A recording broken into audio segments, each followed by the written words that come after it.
There is no other life in the universe in the universe. But we don't know that about that. I have had the privilege of talking to this organization. You can see it before. Oh yeah. Okay. Which one? Please try and try. Try and try. For those of you who don't know me, I'm originally from Iran. I lived the first 23 years of my life there. I received a bachelor's and master's degree in the University of Tehran before I decided to complete my PhD in the United States. In those days, we this was late 70s. None of you remember, but 70s were also turbulent times in US as well. Your parents can tell you. And I belong to the student movement, and our movement was for freedom and democracy in Iran. In those days, we had a different kind of autocracy in Iran, that of His Imperial Majesty Mohammad Reza Shah Pahlavi, the Shah of Iran. We saw him as nothing but a puppet of foreign governments, which by and large he was. So as a result of my activities, student activities, which didn't ever go beyond writing a couple of things under pseudonyms and showing up in a couple of student demonstrations, I was invited, quote unquote, to go to Savak. Savak was the Shah's secret police. I was received very politely by a gentleman in a three-piece suit who spoke to me very softly and said, "We know who you are. You are an enemy of this regime, and we have no intention of letting the enemies of this regime to go out of the country, become more sophisticated, and come back, cause more havoc." So I said, "Okay, so what are my options?" Even though I had a scholarship, they said, "Your options are not leaving this country." So I went home. Was thinking about plan B. In the meantime, demonstrations started on the streets of Tehran.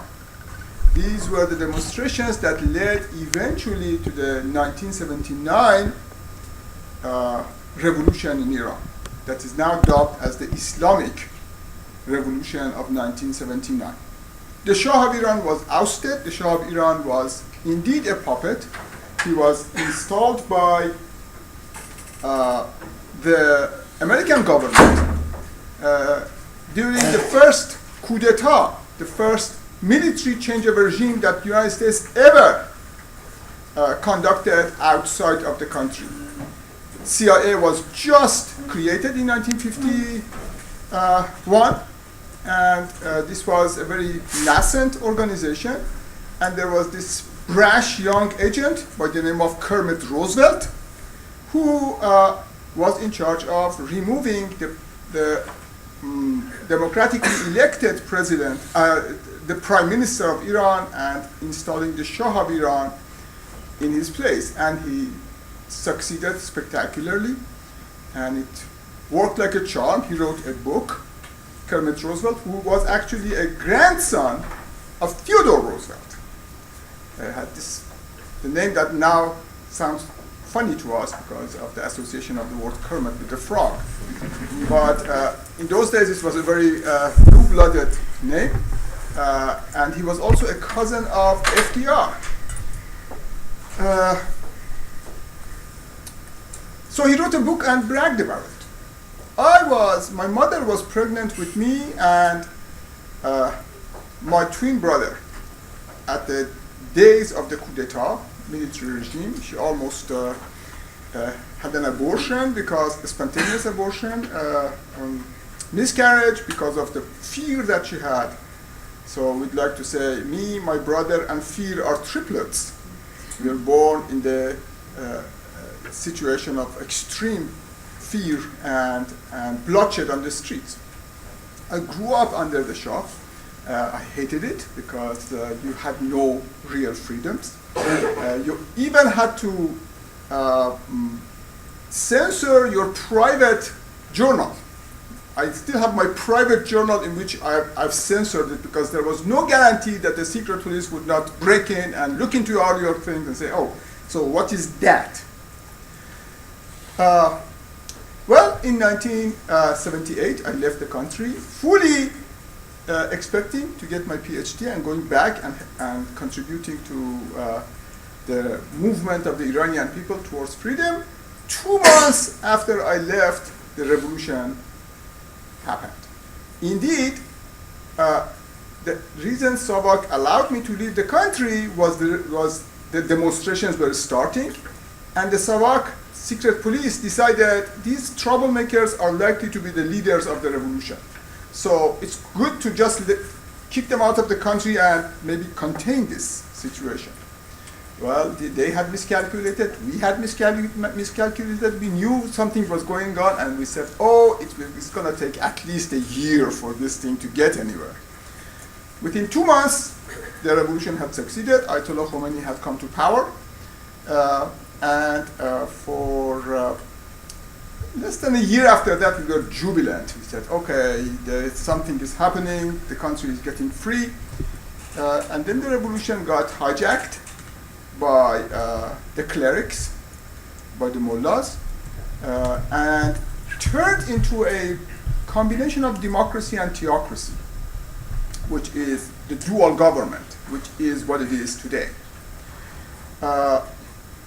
So within a couple of years after the Islamic Revolution, I was again labeled as a dissident. So I have the dubious distinction of being a dissident in 2 consecutive governments, and I stay in that honored position, status of being a dissident even now. And there are a couple of communiques by radical right-wing forces asking for my assassination, along with about 49 others whom they consider the leaders of the Green Revolution.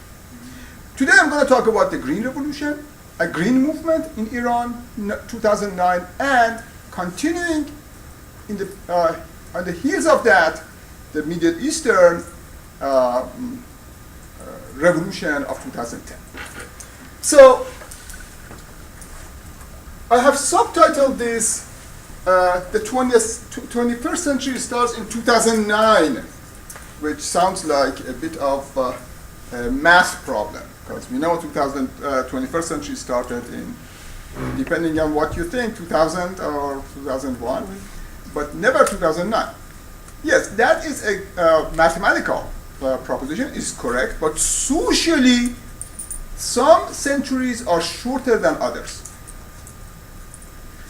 We have short centuries and long centuries. Socially, 19th century was a long century because it continued until 1914. The 20th century, really, from a historical point of view, didn't start until the beginning of World War I. So 20th century is a short century, 19th century is a long century. You can see the same thing about decades. So a lot of things that people say, oh, 1960s, the student revolt, actually 1960, 61, 62, nothing really had happened. So the 60s is a short decade, starts really 1963 after, and thereafter. 2009 is the beginning of the century for the Middle East. Why? Because this is when the Green Revolution of Iran, the Green Movement of Iran starts. Iran is a country of my birth. This is the center, Tehran, and we love to think of our country as a cat, sitting cat. Do you see the cat? Sitting with those are the 2 ears, and this is truly a Persian cat, and we love it the way it is. We don't want it to be fragmented or changed in any way. Even though Iran is made up of a number of ethnic groups, only 51% of Iranians are Persian, 24%